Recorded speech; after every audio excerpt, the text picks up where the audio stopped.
ഇന്ന് കാണുന്ന മട്ടിലും ഭാവത്തിലും ആക്കിയെടുക്കുവാൻ ഒരു നൂറ്റാണ്ടിന് മുമ്പ് സഭയുടെ അധ്യക്ഷന്മാരായിരുന്നു പ്രവർത്തിച്ച പുലിക്കോട്ടിൽ തിരുമേനിമാരുടെ കുടുംബത്തിൽ നിന്ന് മലങ്കര സഭയുടെ അഭിമാനമായി അഹമ്മദാബാദ് ഭദ്രാസനാധിപനായിരിക്കുന്ന അഭിവന്ദനായ യൂലിയോസ് തിരുമേനി, ഈ യോഗത്തിന് അധ്യക്ഷത വഹിക്കുന്ന ബഹുമാന്യനായ തോമസ് എബ്രഹാം അച്ഛൻ,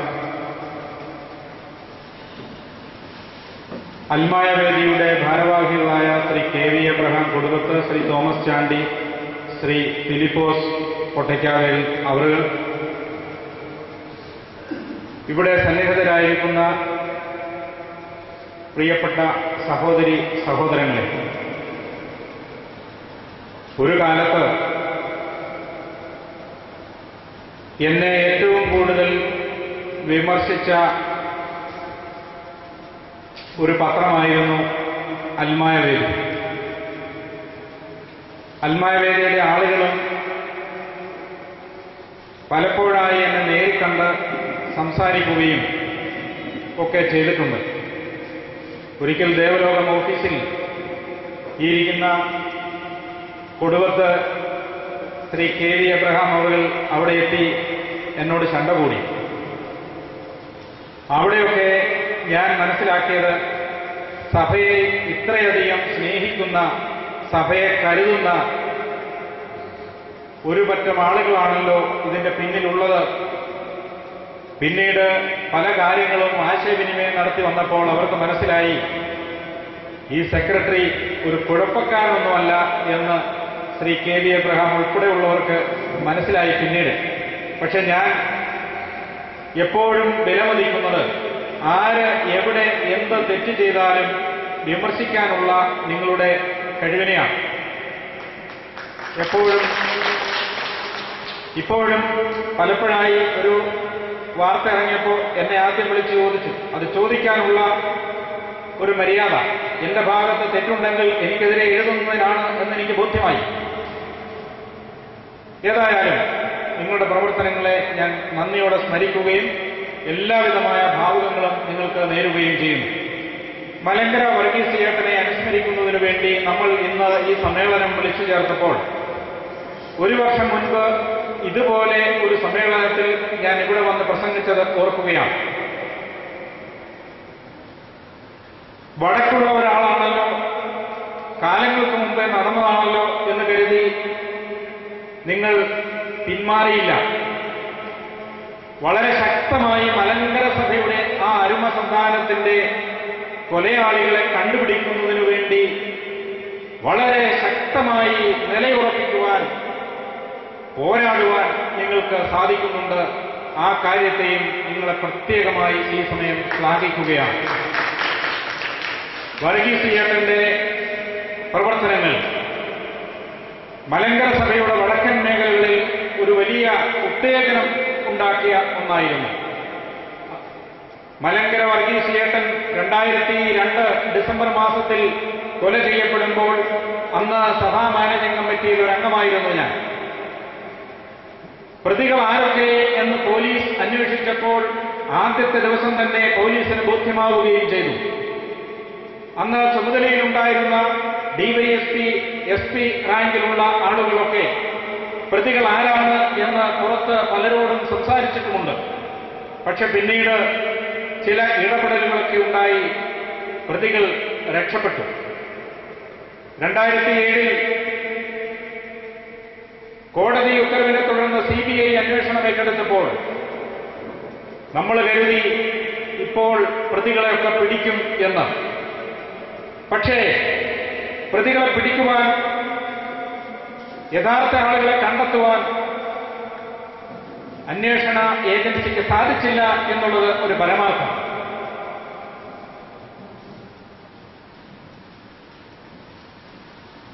ഒരു സിമന്റ് ജോലിയെ അറസ്റ്റ് ചെയ്തു എന്നൊരു വാർത്ത നമ്മൾ പത്രങ്ങളിലൂടെ കണ്ടു. സിമന്റ് ജോലി പലതും വെളിപ്പെടുത്തിയിട്ടുണ്ട് CBI ഉദ്യോഗസ്ഥരുടെ അടുത്ത്. ആർക്കു വേണ്ടിയാണ് ഇതിനൊക്കെ പുറകെ പോയതെന്നും എന്തിനു വേണ്ടിയാണ് ഈ ഗൂഢാലോചനയിൽ പങ്കെടുത്തതെന്നും സെമിന്റെ ജോയി വെളിപ്പെടുത്തി. പക്ഷേ സെമിന്റെ ജോയിയെ മാത്രം അകത്തിട്ടു. വേറെ തെക്കേക്കര ഫാദർ വർഗീസ് എന്ന ആളിനെ ഒന്നാം പ്രതിയായിട്ട് പോലും ഒന്ന് അറസ്റ്റ് ചെയ്യുവാനോ ചോദ്യം ചെയ്യുവാനോ സാധിച്ചില്ല എന്നുള്ളത് വേദനയോടെ നിൽക്കുകയാണ്. ഭാരതത്തിന്റെ ചരിത്രത്തിൽ ഇന്നുവരെ ഒന്നാം പ്രതിയായ ഒരാളിനെ അറസ്റ്റ് ചെയ്യാത്ത ഒരു സംഭവം ഉണ്ടായിട്ടില്ല. സ്വതന്ത്ര ഭാരതത്തിൽ ആദ്യമായൊരു സംഭവം നടക്കുന്നു. കൊലക്കേസിൽ ഒന്നാം പ്രതി എന്ന് വിശേഷിപ്പിക്കപ്പെട്ട ആള്, പ്രതി ചേർക്കപ്പെട്ട ആള്, കുറ്റപത്രം സമർപ്പിക്കപ്പെട്ട ആള്, അദ്ദേഹത്തെ അറസ്റ്റ് ചെയ്യാൻ മടിച്ചത് എന്തുകൊണ്ട്? സിബിഐയുടെ വക്കീൽ കോടതിയിൽ പറഞ്ഞത് പ്രതി സഹകരിക്കുന്നുണ്ട്, അതുകൊണ്ടാണ് അറസ്റ്റ് ചെയ്യാഞ്ഞത് എന്നാണ്. നമ്മൾ കണ്ടില്ലേ, കേന്ദ്രമന്ത്രിയായിരുന്ന എ രാജ കേസുമായി സഹകരിച്ചയാളല്ലേ? അദ്ദേഹത്തെ അറസ്റ്റ് ചെയ്തുവല്ലോ. എത്രയോ മുഖ്യമന്ത്രിമാരെ അറസ്റ്റ് ചെയ്തിട്ടുണ്ട്, എത്രയോ മന്ത്രിമാരെ അറസ്റ്റ് ചെയ്തിട്ടുണ്ട്. ഇവിടെ ഈ അറസ്റ്റ് നടക്കാതെ പോയത് എന്തുകൊണ്ട് എന്നത് നമ്മുടെയും പൊതുസമൂഹത്തിന്റെയും മുമ്പിൽ ഒരു ചോദ്യചിഹ്നമായി അവശേഷിക്കുകയാണ്. തീർച്ചയായും വീണ്ടും കോടതി ഉത്തരവ് വന്നിരിക്കുന്നു, പുനരന്വേഷണം നടത്തണം. ആ അന്വേഷണത്തിൽ കാര്യങ്ങൾ വ്യക്തമാകുമെന്നും പ്രതികൾ പിടികൂടപ്പെടുമെന്നും നമുക്ക് പ്രത്യാശിക്കാം. ഏതായാലും മലങ്കര വർഗീസ് ചേട്ടന്റെ നഷ്ടം നമുക്ക് തീരാത്തതാണ്. നമ്മളെ സംബന്ധിച്ചിടത്തോളം വടക്കൻ മേഖലകളിൽ അൽമായർക്ക് നേതൃത്വം കൊടുത്തുകൊണ്ട് സധൈര്യം നിന്നിരുന്ന വർഗീസ് ചേട്ടൻ മലങ്കര സഭ ഉള്ളിടത്തോളം മറക്കുവാൻ കഴിയാത്ത ഒരാളാണ്. ഇന്ന് വർഗീസ് ചേട്ടന്റെ അനുസ്മരണാർത്ഥം ഇവിടെ ഈ കുഞ്ഞുങ്ങളെ അനുമോദിക്കുന്നതിന് വേണ്ടി, കുഞ്ഞുങ്ങൾക്ക് പഠന സഹായം നൽകുന്നതിന് വേണ്ടി നിങ്ങൾ തീരുമാനമെടുത്തു. അതും നല്ല കാര്യം. കാരണം ഈ കുഞ്ഞുങ്ങൾ അറിയട്ടെ വർഗീസ് ചേട്ടൻ ആരായിരുന്നു, എങ്ങനെയുള്ള ആളായിരുന്നു എന്ന് അറിയുവാൻ ഇതുപോലെയുള്ള യോഗങ്ങൾ അവർക്ക് സഹായകരമാകട്ടെ. ഞാൻ ഇവിടെ വരുമ്പോൾ എപ്പോഴും എന്നെ വിമർശിക്കുന്ന ആളുകൾ തന്നെ, വിമർശിച്ചിട്ടുള്ളവർ തന്നെ ചില കാര്യങ്ങൾ എന്നോട് ചോദിക്കുമ്പോൾ എനിക്ക് ഉത്തരം പറയാതിരിക്കുവാൻ നിർവാഹമില്ല. ഈ മീറ്റിംഗിൽ ഞാൻ ഉത്തരം പറയാതെ പോയാൽ ഒരുപക്ഷെ എന്റെ ഭാഗത്ത് എന്തെങ്കിലും തെറ്റുകൾ ഉണ്ടായിട്ടുണ്ടാകും എന്ന് തെറ്റിദ്ധരിക്കുവാൻ അത് ഇടയാക്കുകയും ചെയ്യും. പലപ്പോഴും സഭയുടെ ഒരു സ്ഥാനി എന്ന നിലയിൽ എന്റെ നേരെ ആരോപണങ്ങൾ വരുമ്പോൾ മൗനം പാലിച്ചിട്ടുള്ള ഒരാളാണ് ഞാൻ. പക്ഷേ പറയേണ്ടവരുടെ അടുത്ത് വളരെ സ്നേഹപൂർവ്വം പറഞ്ഞ് മനസ്സിലാക്കിയിട്ടുണ്ട്, വളരെ താഴ്മയോടെ കാര്യങ്ങൾ പറഞ്ഞ് മനസ്സിലാക്കിയിട്ടുണ്ട്. എന്നാൽ ഇവിടെ ചോദിച്ച ചോദ്യങ്ങൾക്ക് ഞാൻ ഉത്തരം തരുന്നില്ല എങ്കിൽ, വ്യക്തമായ ഉത്തരം നിങ്ങൾക്ക് ലഭിക്കുന്നില്ല എങ്കിൽ നിങ്ങളുടെ മനസ്സിൽ സംശയങ്ങൾ ഉണ്ടാകും. അതുകൊണ്ട് തന്നെ ഞാൻ എന്റെ പേരിൽ ഉണ്ടായ സംഭവങ്ങളുടെ ഒരു സാഹചര്യവും ഉണ്ടായ സംഭവങ്ങളും ഞാൻ വിശദീകരിക്കുവാൻ തയ്യാറാവുകയാണ്.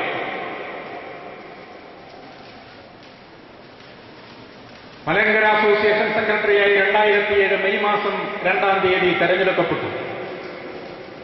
ഞാനൊരു ഹയർ സെക്കൻഡറി സ്കൂൾ അധ്യാപകനായിരുന്നു. തെരഞ്ഞെടുപ്പിൽ സെക്രട്ടറിയായി വിജയിച്ചതിന് ശേഷം സ്കൂളിൽ നിന്ന് അവധിയെടുത്ത് ഞാൻ സഭാപ്രവർത്തനം നടത്തി. ആദ്യം എനിക്ക് അവധി നൽകി, ഞാൻ പഠിപ്പിക്കുന്നത് നമ്മുടെ സഭയുടെ മാനേജ്മെന്റിൽ അല്ല എന്നുള്ളത് നിങ്ങൾ അറിഞ്ഞിരിക്കേണ്ട ഒരു യാഥാർത്ഥ്യമാണ്. ഞാൻ നായർ മാനേജ്മെന്റിലുള്ള ഒരു സ്ഥാപനത്തിലാണ് പഠിപ്പിക്കുന്നത്. ഈ അടുത്തിടെയും മാനേജിംഗ് കമ്മിറ്റി അംഗമായിരുന്ന ഒരു വൈദികൻ എന്നോട് ചോദിച്ചു, നമ്മുടെ സ്കൂളിലായതുകൊണ്ട് ഇതൊന്ന് വിശദീകരിക്കുന്നത് നല്ലതല്ലേ? ഞാൻ പറഞ്ഞു, അച്ഛാ വിശദീകരിക്കാൻ ഞാൻ തയ്യാറാണ്, പക്ഷേ ഞാൻ നമ്മുടെ സ്കൂളിലല്ല പഠിപ്പിക്കുന്നു. ആഹാ, അങ്ങനെയാണെങ്കിൽ സഭയ്ക്കെന്താണ് ഇതിൽ കാര്യം എന്ന് എന്നോട് ആ അച്ഛൻ ചോദിക്കുകയാണ്. നമ്മുടെ മലബാർ ഭദ്രാസനത്തിൽ നിന്നുള്ള അനിലച്ഛനാണ് എന്നോട് ചോദിച്ചത്. ഈ അടുത്ത സമയം വരെ അദ്ദേഹത്തിന് അറിയില്ലായിരുന്നു. പക്ഷേ എന്റെ ആദ്യത്തെ 3 വർഷത്തേക്ക് അനുവദിച്ച ലീവ് തീർന്നതിന് ശേഷം എന്റെ മാനേജർ എന്നോട് ആവശ്യപ്പെടുകയാണ്, വീണ്ടും സ്കൂളിൽ ജോയിൻ ചെയ്യണം, അവധി നീട്ടിയെടുക്കരുത്, കാരണം ചില പ്രത്യേക സാഹചര്യങ്ങൾ അവിടെ ഉണ്ടായി. അത് ഇവിടെ വെളിപ്പെടുത്താൻ പറ്റാത്തതുകൊണ്ട് ഞാൻ വെളിപ്പെടുത്തുന്നില്ല. അതുകൊണ്ട് ജോയിൻ ചെയ്യണമെന്ന് എന്നോട് പറഞ്ഞു. ഞാൻ ജോയിൻ ചെയ്തു. ജോയിൻ ചെയ്തതിനു ശേഷം സഭയുടെ പരിപാടികൾക്ക് പങ്കെടുക്കുമ്പോൾ അവധിയെടുത്തുകൊണ്ട് മാത്രമാണ് സഭാ മാനേജിംഗ് കമ്മിറ്റിയിലും വർക്കിംഗ് കമ്മിറ്റിയിലും പരിമല കൌൺസിലിലും ഭദ്രാസനങ്ങൾ നടന്ന യോഗങ്ങളിലുമൊക്കെ ഞാൻ സംബന്ധിച്ചിട്ടുള്ളത്. 4 പ്രാവശ്യം കഴിഞ്ഞ മാർച്ച് മാസത്തിന് മുമ്പായി വിദേശയാത്ര നടത്തി. ഈ വിദേശയാത്രകളൊന്നും നടത്തിയത് എന്റെ സ്വകാര്യമായ ആവശ്യത്തിന് വേണ്ടിയല്ല. അവിടെയുള്ള പള്ളികളിൽ നിന്ന് തുടരെ വിളിക്കുമ്പോഴാണ് 2 or 3 ദിവസത്തേക്ക് വിദേശത്തേക്ക് പോയിട്ടുള്ളത്. അതുപോലെ സഭയുടെ കാതോലിക്ക ദിനപ്പിരിവ് നമ്മൾ 3 കോടിയാക്കണമെന്ന് നിശ്ചയിച്ചപ്പോൾ വിദേശത്ത് പോയി പിരിക്കുന്നതിന് വേണ്ടി മുൻകൈയെടുത്ത് ഞാൻ പോയിട്ടുണ്ട്. ഇവിടെ ഈ സംഭവങ്ങളൊക്കെ വലിയ ഒരു കുറ്റമായി ആരോപിച്ചുകൊണ്ട് ഗവൺമെന്റിന്റെ അനുമതിയില്ലാതെ വിദേശത്ത് പോയി എന്നും സ്കൂളിൽ പഠിപ്പിക്കാതെ ശമ്പളം വാങ്ങിച്ചുവെന്നുമൊക്കെ പറഞ്ഞുകൊണ്ട് ഊമക്കത്തിറങ്ങി നമ്മുടെ ഇടയിൽ. ഈ ഊമക്കത്തിലൊന്നാണ് ഒരുപക്ഷെ ഇവിടെയും കിട്ടി എന്ന് ഞാൻ കരുതുന്നത്. ഞാനത് കണ്ടില്ല. വീണ്ടും ഇപ്പോഴും ഇറക്കിക്കൊണ്ടിരിക്കുന്നു.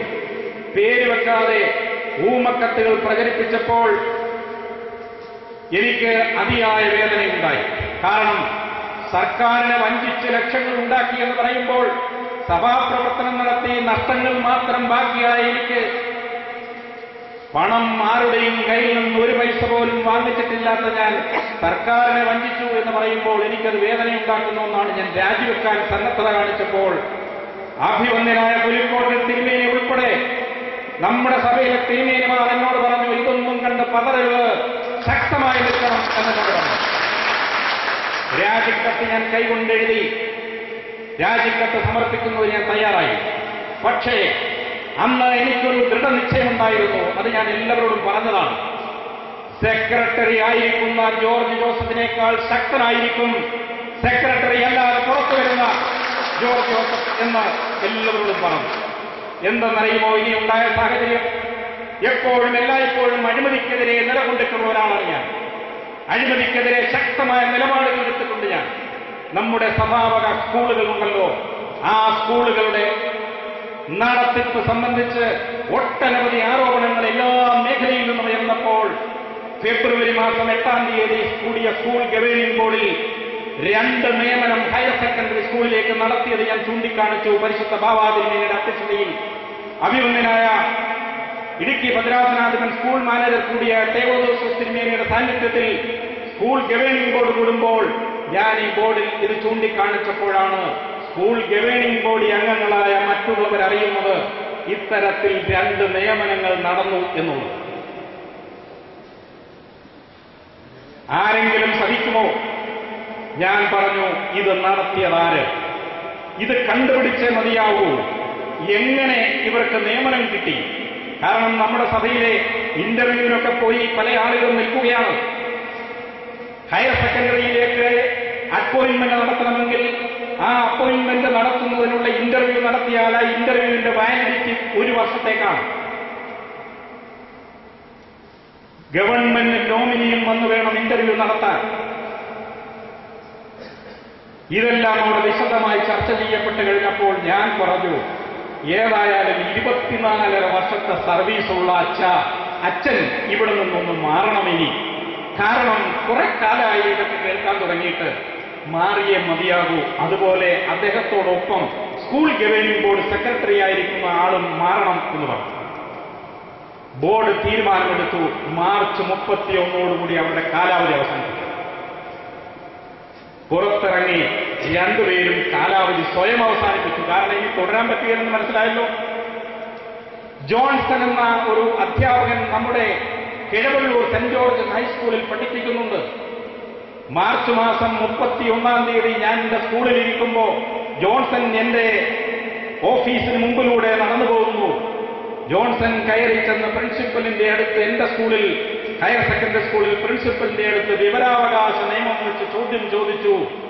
ചോദിച്ചിട്ട് ഇറങ്ങി വരുന്ന ജോൺസൺ എന്നെ കണ്ട് അമ്പരന്ന് നിൽക്കുകയാണ്. കാരണം ജോൺസൺ കരുതിയത് ഞാൻ സ്കൂളിലെങ്ങും പോകുന്നില്ല എന്നായിരുന്നു. ജോൺസണോട് വിശദമായി ഞാൻ ചോദിച്ചു, എന്താ ജോൺസ? അയ്യോ, ഞാൻ വിശദീകരിച്ച് പറയാൻ ഇപ്പൊ ഏതായാലും ഞാൻ ഇവിടെ നിന്നങ്ങ് പോകട്ടെ. പേര് സഹിതമാണ് കൃത്യമായി ഞാൻ പറയുന്നത്. ഞാൻ ജോൺസനെ വൈകിട്ട് കാര്യമായിട്ട് കണ്ടു. നമ്മുടെ സ്കൂൾ അധ്യാപകനല്ലേ. ജോൺസൺ എന്നോട് പറഞ്ഞു, സാറേ, സാറിന്റെ പേരിൽ ഒരു വിജിലൻസ് കേസ് കൊടുത്തിട്ടുണ്ട്. അതിന്റെ പിന്നിൽ നിൽക്കുന്നത് നമ്മുടെ ഐസക്കച്ചനാണ്. സാറ് ഐസക്കച്ചനുമായിട്ട് അങ്ങ് സെറ്റിൽ ചെയ്യാമെങ്കിൽ ഈ പ്രശ്നങ്ങളൊക്കെ അങ്ങ് തീരും. ഞാൻ ചോദിച്ചു, ജോൺസ, എന്ത് പ്രശ്നമാണുള്ളത്? സാറ് സ്കൂളിൽ വന്നില്ലെന്നാണല്ലോ അവർ പറയുന്നത്. ഞാൻ ചോദിച്ചു, അത് ജോൺസൺ പറഞ്ഞാൽ മതിയോ? ഞാൻ പഠിപ്പിക്കുന്ന എന്റെ കുട്ടികളും എന്റെ പ്രിൻസിപ്പലും എന്റെ സഹാധ്യാപകരും എന്റെ നാട്ടുകാർ, ഞാൻ പഠിപ്പിക്കുന്ന സ്കൂളിൽ, കോന്നിക്കടുത്തുള്ള സ്കൂളിൽ, അവിടെ പഠിപ്പിക്കുന്ന സ്കൂളിനടുത്തുള്ള നാട്ടുകാരും മാനേജരോടെ പറയട്ടെ, ഒരു സെറ്റിൽമെന്റിന് ഞാൻ തയ്യാറല്ല എന്ന് പറഞ്ഞു. നമുക്കറിയാമല്ലോ, ഇദ്ദേഹത്തോടൊപ്പം ഒരു ലോബി കോട്ടയം കേന്ദ്രമായിട്ടുണ്ട്. അതിൽ വൈദികരായ രണ്ടുപേർ കൂടി അദ്ദേഹത്തോടൊപ്പമുണ്ട്. ഞാൻ ആ വിഷയങ്ങളിലേക്ക് കടക്കുന്നില്ല. പക്ഷേ കഴിഞ്ഞ മാനേജിംഗ് കമ്മിറ്റി കൂടുന്ന ദിവസത്തിന്റെ തലേ ദിവസം എനിക്ക് കിട്ടിയ ഒരു വിവരമുണ്ട്. പത്രത്തിലൂടെയും ആ വാർത്ത നിങ്ങൾ വായിച്ചു കാണും. ഇത് കണ്ടോ, ഞാനിതിപ്പോ ഇവിടെ വന്ന സ്വാഗത പ്രാസംഗികൻ എന്ന് പറഞ്ഞപ്പോൾ എന്റെ വാഹനത്തിൽ ഞാൻ കൊണ്ടു നടക്കുന്ന കോപ്പികളാണിത്. ഇതെന്തിനു വേണ്ടി കൊണ്ടു നടക്കുന്നു എന്ന് ചോദിച്ചാൽ, പലരും പലയിടത്തും വെച്ച് എന്നോട് സ്വകാര്യമായി സംസാരിക്കുമ്പോൾ തെളിവ് ഹാജരാക്കുന്നതിന് വേണ്ടിയാണ്. ഇത് കേരള ഹൈക്കോടതിയിൽ കോട്ടയം കാരാപ്പുഴ സ്വദേശി ബിജു എന്ന ആൾ കൊടുത്ത ഒരു ഹർജിയാണ്. ഈ ഹർജിയിൽ രണ്ട് തെളിവുകൾ കാരാപ്പുഴ സ്വദേശി ഹൈന്ദവ സഹോദരൻ ബിജു എന്നയാൾ കൊടുത്ത കേസിൽ രണ്ട് തെളിവുകളെ ആകെ നൽകിയിട്ടുള്ളൂ. രണ്ടും പത്രവാർത്തയാണ്. ഇതാണൊന്ന്. ഈ വാർത്ത ഇറക്കിയ പത്രപ്രവർത്തകൻ ഈ ഗൂഢാലോചനയിലുണ്ട്. ഞാൻ പറഞ്ഞല്ലോ, വൈദികരായ ആളുകളോടൊപ്പം വൈദികരല്ലാത്ത 3-4 പേരുമുണ്ട് ഇതിന്റെ കൂടെ. അതിൽ സ്കൂൾ മാനേജരായിട്ടുള്ള ഒരാളുണ്ട്, സഭാ മാനേജിംഗ് കമ്മിറ്റി അംഗങ്ങളുണ്ട്. 5-6 പേർ ചേർന്ന് ഇതൊക്കെ ഉണ്ടാക്കിയെടുത്തപ്പോ വാസ്തവത്തിൽ ഞാനൊരു പറ്റിക്കൽ ആളാണ് എന്ന് കേട്ടപ്പോൾ എനിക്ക് പ്രയാസം തോന്നിയെങ്കിലും ഞാൻ പരിശുദ്ധനായ പരിമലത്തിനുമേനയുടെ കബറിങ്കൽ പോയി തുടർച്ചയായി പ്രാർത്ഥിച്ച് ശക്തനായി ഇതിനെ നേരിടുവാൻ തയ്യാറായി രംഗത്ത് വന്നു. അപ്പോൾ ഇതാ സ്കൂൾ മാനേജറായിരുന്ന ഒരാളിന്റെ പേരിൽ, ഇതെന്റെ കൈപ്പടയല്ലല്ലോ, ഇത് പുതിയ പേപ്പർ അല്ലല്ലോ, സഭാ മാനേജിംഗ് കമ്മിറ്റി അംഗം നോമിനേഷൻ നമ്പർ ഒരിക്കൽ പോലും പള്ളിയിൽ നിന്ന് ജയിക്കാത്തയാൾ, പത്തനംതിട്ട സ്വദേശി, ഞാൻ പേരെടുത്ത് പറയുകയില്ല, അദ്ദേഹത്തിന്റെ പേരിൽ കേരള വനിതാ കമ്മീഷനിൽ നൽകിയ പരാതി. പേപ്പറിന്റെ പഴക്കം കാണുമ്പോൾ അറിയാമല്ലോ, ഇത് ഞാൻ ഉണ്ടാക്കിയതല്ല. ഇത് കേരള വനിതാ കമ്മീഷനിൽ വത്സമ്മ കറിയ കൊടുത്ത കേസാണ്. ഞാൻ അദ്ദേഹത്തിന്റെ സുഹൃത്തുക്കളോടൊക്കെ പറഞ്ഞു, അവനവൻ കുഴിക്കുന്ന കുഴിയിൽ അവനവൻ തന്നെ വീഴുമെന്നാണ്. എന്നെ പണം വാങ്ങി എന്ന് പറഞ്ഞൊരു കേസിൽ ഉൾപ്പെടുത്താൻ പറ്റുകയില്ല. കൈക്കൂലി വാങ്ങിച്ചു എന്ന് പറഞ്ഞ് സെക്രട്ടറിയെ അപമാനിക്കാൻ പറ്റുകയില്ല. പിന്നെയോ സ്ത്രീ വിഷയങ്ങളാണല്ലോ ഇന്ന് നാട്ടിലെ വേറൊരു ട്രെൻഡ്, അതിലെന്നെ ഉൾക്കൊള്ളിക്കാൻ പറ്റുകയില്ല. മദ്യപിക്കുന്നയാളല്ല ഞാൻ, അതുകൊണ്ട് മദ്യപാനി ആണ് എന്ന് പറഞ്ഞ് എന്നെ അപമാനിക്കാൻ പറ്റുകയില്ല. ഇവർക്ക് ആകെ കൂടി പറ്റിയ ഈ മാർഗം മാത്രമേ ഉള്ളൂ, സ്കൂളിൽ പഠിപ്പിച്ചില്ല എന്നുള്ളതാണ്. ഞാൻ കേരള സംസ്ഥാന വനിതാ കമ്മീഷൻ മുമ്പാകെ കൊടുത്ത പരാതി ഇവിടെ വായിക്കുന്നില്ല. കാരണം എല്ലാവരും ഇവിടെ ഇരിപ്പുണ്ടല്ലോ. ഞാൻ കഴിഞ്ഞ മാനേജിംഗ് കമ്മിറ്റിയിൽ കൊണ്ടുവന്ന് എനിക്ക് വളരെ അടുപ്പമുള്ളവരെയും മാനേജിംഗ് കമ്മിറ്റി അംഗങ്ങളെയും വൈദികരെയും ചില മെത്രാപ്പൊലീത്തമാരെയും ഞാനിത് കാണിക്കാതെ നിർവാഹമില്ലല്ലോ. എന്തിനാ കേരള വനിതാ കമ്മീഷനിൽ ഒരു സ്ത്രീ പരാതി നൽകിയത്? എന്തായിരുന്നു പരാതി? പരാതിയുടെ അടിസ്ഥാനം ഞാൻ വായിക്കുന്നില്ല. കാരണം ഇനി മാനേജിംഗ് കമ്മിറ്റിയിൽ വരുമ്പോൾ അവർക്കൊക്കെ മുണ്ടിട്ട് വരേണ്ടി വരും, അല്ലെങ്കിൽ വരാതിരിക്കേണ്ട സാഹചര്യം ഉണ്ടാകും. അതുകൊണ്ട് നിങ്ങളുടെ മുമ്പാകെ ഞാനിത് വായിക്കുന്നില്ല. 2, ഞാനിത് പ്രത്യാരോപണം ഉന്നയിക്കുന്ന അതിനുവേണ്ടി തയ്യാറായി വന്നതല്ല, ഇതൊക്കെ തെളിവുകളാണ്. 2, പഠിപ്പിക്കാതെ ശമ്പളം പറ്റിയെന്നും വിദേശത്ത് അനുമതിയില്ലാതെ യാത്ര ചെയ്തുവെന്നും പറഞ്ഞ് കേസുണ്ടാക്കിയ ആളില്ലേ ബഹുമാനപ്പെട്ട ജോൺസൺ? എന്റെ സഭയുടെ അംഗം എന്നോട് വെളിപ്പെടുത്തി തന്ന ആ പേര്, അദ്ദേഹം 3 മാസക്കാലം അമേരിക്കയിലായിരുന്നു. 3 മാസക്കാലം അമേരിക്കയിലായിരുന്ന അദ്ദേഹം തിരിച്ചു വന്നിട്ട് ഇത് കണ്ടോ, ആ 3 മാസവും പള്ളിയിൽ വിശുദ്ധ കുർബാന അർപ്പിക്കാതെ ശമ്പളം പറ്റിയതിന്റെ രേഖയാണ്. ഇത് ഞാൻ പറയാൻ ആഗ്രഹിച്ചതല്ല. ചെക്ക് നമ്പർ സഹിതം ഞാൻ പറഞ്ഞുതരാം. 9,724 രൂപ വെച്ച് 3 മാസവും കൈപ്പറ്റി. അവനവൻ കുഴിക്കുന്ന കുഴിയിൽ അവനവൻ തന്നെ വീഴും. എനിക്കെതിരെയുള്ള വിജിലൻസ് കേസ് അന്വേഷിക്കുന്ന വിജിലൻസ് ഉദ്യോഗസ്ഥർ വന്ന് എന്നോട് ചോദിച്ചപ്പോൾ ഞാൻ പറഞ്ഞു, സാറേ എന്റെ പാസ്പോർട്ട് സാറ് കൊണ്ടുപോക്കണ്ടാണ്. അല്ല, ഇപ്പൊ വേണ്ട. ഏതായാലും എന്നോട് അദ്ദേഹം പറഞ്ഞത്, ഇതിൽ രക്ഷപ്പെടാൻ ഒക്കുകയില്ല, കാരണം വിദേശത്ത് പോയതിന്റെയൊക്കെ രേഖയുണ്ടല്ലോ, അതുകൊണ്ട് രക്ഷപ്പെടാൻ ഒക്കുകയില്ല. ഞാൻ പറഞ്ഞു, സന്തോഷമാണ്. വിദേശത്ത് പോയപ്പോഴൊക്കെ ഞാൻ എന്റെ സ്കൂളിൽ ലീവിലാണ്, പേടിക്കേണ്ട കാര്യമുണ്ടോ? പക്ഷെ ഞാൻ അദ്ദേഹത്തോട് അന്വേഷണ സമയത്ത് ഞാൻ ചില കാര്യങ്ങൾ പറഞ്ഞു. സാറേ, ഇത് ഞാൻ കോന്നിക്കടുത്ത് ഐരവൺ എന്ന് പറയുന്ന സ്ഥലത്ത് കുഗ്രാമത്തിൽ പഠിപ്പിക്കുന്ന ഒരു അധ്യാപകൻ. എനിക്കെതിരെ പരാതി നൽകിയിട്ടുള്ളത് കോട്ടയത്തുകാരനായ ഒരാൾ. എന്റെ വിദ്യാർത്ഥികൾക്കോ അധ്യാപകർക്കോ നാട്ടുകാർക്കോ വിദ്യാർത്ഥികളുടെ രക്ഷിതാക്കൾക്കോ മാനേജർക്കോ ആർക്കും പരാതിയില്ലല്ലോ. എന്റെ പ്രിൻസിപ്പലിന് വന്ന എഴുത്തിന്റെ കോപ്പി ഇതാ സാർ, ഇത് വായിച്ചു നോക്കൂ. പ്രിൻസിപ്പൽ ഒരു എഴുത്തയച്ചിരിക്കുകയാണ്. സഭാ സെക്രട്ടറി സ്ഥാനത്ത് നിന്ന് മാറാൻ ഇദ്ദേഹത്തെ പ്രേരിപ്പിച്ചാൽ സകല കേസുകളിൽ നിന്നും നിങ്ങളെ ഒഴിവാക്കി തരാമെന്ന് പറഞ്ഞു. അവരത് കേട്ടങ്ങ് ചിരിച്ചു. ഇത് വാർത്ത കണ്ടിട്ട് ഡോക്യുമെന്റാണ്, എഴുത്തെഴുതിയിരിക്കുക. പിന്നീട് നിങ്ങൾക്കൊക്കെ അയച്ച കത്തിൽ, സഭാ മാനേജിംഗ് കമ്മിറ്റി അംഗങ്ങൾക്ക് ലഭിച്ച കത്തിലുണ്ട്, ഈ ആളിനെ സഭാ സെക്രട്ടറി സ്ഥാനത്ത് നിന്ന് മാറ്റണം. അതിന്റെ കോപ്പിയും ഞാൻ വിജിലൻസിന് കൊടുത്തു. എന്താണ് ആവശ്യം?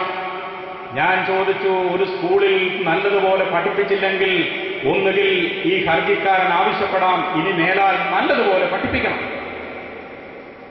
ഇപ്പം പഠിപ്പിക്കാൻ കൊള്ളുകയില്ലെങ്കിൽ ആ സ്കൂളിൽ നിന്നങ്ങ് മാറ്റണം. ഇത് രണ്ടുമല്ലല്ലോ ആവശ്യം. ആവശ്യം സഭാ സെക്രട്ടറി സ്ഥാനത്ത് നിന്ന് മാറണം. ഇത് നാട്ടിലെ ഒരു ട്രെൻഡാണിപ്പോൾ. നമുക്കറിയാമല്ലോ, നമ്മുടെ ബഹുമാന്യനായ ശ്രീ ഉമ്മൻചാണ്ടി മുഖ്യമന്ത്രിയാകുന്നതിന് മുമ്പ് തെരഞ്ഞെടുപ്പിൽ തോൽപ്പിക്കാൻ വേണ്ടി ചെയ്ത മാർഗങ്ങളിൽ ഒന്ന് ഒരു വിജിലൻസ് കേസ് ഉണ്ടാക്കുക എന്നുള്ളതായിരുന്നു. പല മന്ത്രിമാർക്കുമെതിരെ അടുത്ത തെരഞ്ഞെടുപ്പിൽ ജയിക്കുമെന്ന് കണ്ടപ്പോൾ വിജിലൻസ് കേസ് ഉണ്ടാക്കാൻ ശ്രമിച്ചു.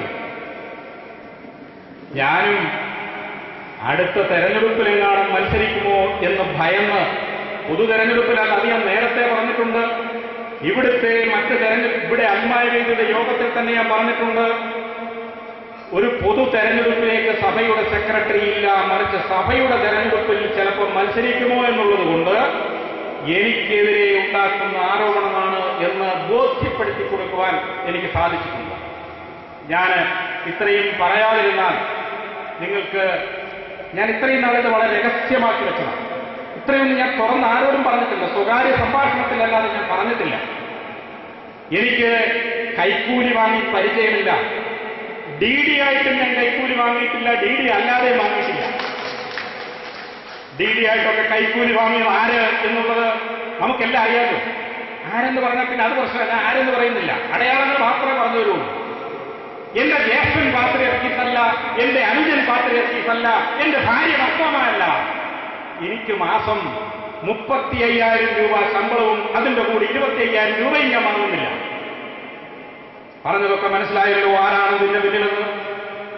മലങ്കര അസോസിയേഷൻ സെക്രട്ടറിയായി ചുമതല ഏറ്റെടുത്തതിന് ശേഷം എനിക്കുണ്ടായ സാമ്പത്തിക നഷ്ടം ലക്ഷങ്ങളാണ്. ഇവരൊക്കെ ഈ ആഴ്ച കത്തിനകത്ത് പറഞ്ഞിട്ടുണ്ടല്ലോ, സെക്രട്ടറി 8 മാസം പഠിപ്പിച്ച് ലക്ഷങ്ങൾ ഉണ്ടാക്കിയത്. അങ്ങനെയെങ്കിൽ 3.5 വർഷക്കാലം പഠിപ്പിക്കാതിരുന്ന് എത്ര ലക്ഷം നഷ്ടമായിട്ടുണ്ട് എന്ന് ചിന്തിച്ചോ?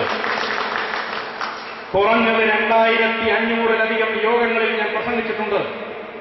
ഒരു ദിവസം തന്നെ 7 ഇടങ്ങളിൽ 7 മീറ്റിങ്ങുകളിൽ ഞാൻ പ്രസംഗിച്ചിട്ടുണ്ട്. പക്ഷേ ഒരിടത്ത് ചെന്നാലും ഈ ഒരു പള്ളിയിലോ ഒരു പ്രസ്ഥാനത്തിലോ മാർത്തോമാ സഭയുടെ മീറ്റിങ്ങുകളിലും കത്തോലിക്ക സഭയുടെ യോഗങ്ങളിലും ഒക്കെ ഞാൻ പോയി പ്രസംഗിച്ചിട്ടുണ്ട്. ഒരിടത്തു നിന്നും ഞാൻ ഒരു പൈസ പോലും വാങ്ങിയിട്ടില്ല. മലങ്കര സഭയുടെയോ സഭയ്ക്ക് പുറത്തു നിന്നുള്ള ഒരാളിന്റെയോ ഏതെങ്കിലും ഒരു പൗരന്റെ കയ്യിൽ നിന്ന് ഞാൻ ഒരു പൈസ പോലും ഒരിടത്തു നിന്നും വാങ്ങാതെ സഭാപ്രവർത്തനം നടത്തിയ ഒരാളാണ്. ഞാൻ പാവപ്പെട്ടവന് വേണ്ടി സംസാരിച്ചിട്ടുണ്ട്. അവന് നീതി നിഷേധിക്കപ്പെടുമ്പോൾ അവന് നീതി കിട്ടുന്നതിന് വേണ്ടി ഞാൻ ശബ്ദമുയർത്തിയിട്ടുണ്ട്. അത് ഇനിയും ഉയർത്തും. അനീതി കണ്ടപ്പോൾ, അഴിമതി കണ്ടപ്പോൾ അത് അവസാനിപ്പിക്കണമെന്ന് ശക്തമായി ഞാൻ സംസാരിച്ചിട്ടുണ്ട്. അത് ഇനിയും സംസാരിക്കും. ദേവലോകത്ത് ഗേറ്റിങ്കിൽ നിൽക്കുന്ന ഗേറ്റ് കീപ്പറിന് എന്നെ പേടിയില്ല. അവിടുത്തെ മെസ്സിൽ ജോലി ചെയ്യുന്ന കുക്കിന് എന്നെ പേടിയില്ല. അവിടുത്തെ തൂപ്പുകാർക്ക് എന്നെ പേടിയില്ല. അവിടെ ഓഫീസുകളിൽ ജോലി ചെയ്യുന്ന ആളുകൾക്ക് എന്നെ പേടിയില്ല. ഇവർക്കൊക്കെ എന്താ ഇത്ര ഭയം? ഇന്നല്ലെങ്കിൽ നാളെ പുറത്തെടുത്ത് കളയുമെന്നുള്ളതാണോ ഭയം? അങ്ങനെയെങ്കിൽ സെക്രട്ടറി ആയിരിക്കണമെന്നില്ല, താഴെ ഇരിക്കുന്നതാണ് നിങ്ങളെ ഇറക്കാൻ എനിക്ക് ഏറ്റവും എളുപ്പം.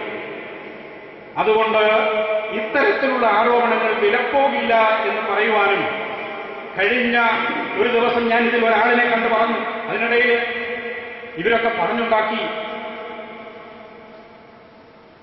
സെക്രട്ടറി കാല് പിടിച്ചു. സെക്രട്ടറിക്ക് ബുദ്ധിയില്ലെങ്കിൽ സെക്രട്ടറി ഇവരെ കാണുക. ഇതിൽ കേസിന് പിന്നിലുണ്ട് എന്ന് പറയുന്ന 2 പേരെ ഞാൻ നേരിട്ട് പോയി കണ്ടു.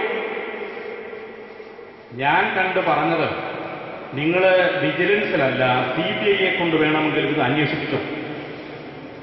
ഞാൻ സ്കൂളിൽ നിന്ന് അവധിയെടുത്താ പുറത്തൊക്കെ പോയിരിക്കുന്നത്. പഠിപ്പിക്കാതെ ഞാൻ ശമ്പളം പറ്റിയിട്ടില്ല. എന്തിനാണിത് പറഞ്ഞത് എന്നറിയുമോ? നിങ്ങളൊക്കെയാണ് ഇതിന്റെ പിന്നിലെന്ന് എനിക്ക് ബോധ്യമായി എന്ന് അവരെ അറിയിക്കാനുള്ള ഒരു ദൗത്യമായിരുന്നു. 2, ഒന്നും അറിയാത്ത നമ്മുടെ പൊട്ടക്കാവേലി അച്ചായന്റെ അടുത്ത് ഞാൻ വന്ന്, അച്ചായ എനിക്കെതിരെ CBIയിൽ അങ്ങ് കേസുണ്ടാക്കിക്കോ എന്ന് പറഞ്ഞാൽ അച്ചായൻ അത് പുറത്ത് ആരോടും പറയില്ല. കാരണം അച്ചായൻ അതിന്റെ കക്ഷിയല്ല, കേസ് കൊടുത്ത ആളല്ല. ഈ ഹൈന്ദവ സഹോദരനെ കൊണ്ട് ഹൈന്ദവ സഹോദരൻ അവനോട് ഒരു പോലീസുകാരൻ ചോദിച്ചപ്പോ, റാസൽ കൈമ പള്ളിയിലാണ് ഞാൻ കൂദാശയ്ക്ക് പോയത്, 3 ദിവസത്തേക്കാ പോയത്.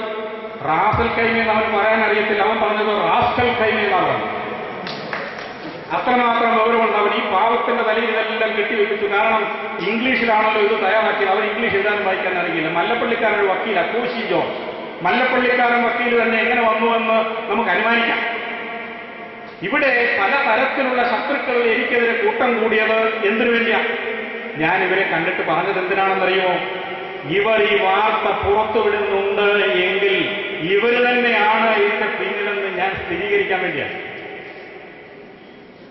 ഇവർ ഈ വാർത്ത പുറത്തുവിട്ടു, ഇവർ തന്നെയാണെന്ന് ഞാൻ സ്ഥിരീകരിച്ചു. അദ്ദേഹത്തെ കണ്ടിട്ട് നേരിട്ട് ഞാൻ മുഖത്ത് നോക്കി പറഞ്ഞു, എന്റെ ജ്യേഷ്ഠൻ പാത്രിയർക്കീസ് അല്ല, എന്റെ അനുജൻ പാത്രിയർക്കീസ് അല്ല, ഞാന് സഭയ്ക്കു വേണ്ടി ജീവിച്ചവനാണ്, സഭ കൊണ്ട് ജീവിക്കുന്നവനല്ല എന്ന് പറഞ്ഞു.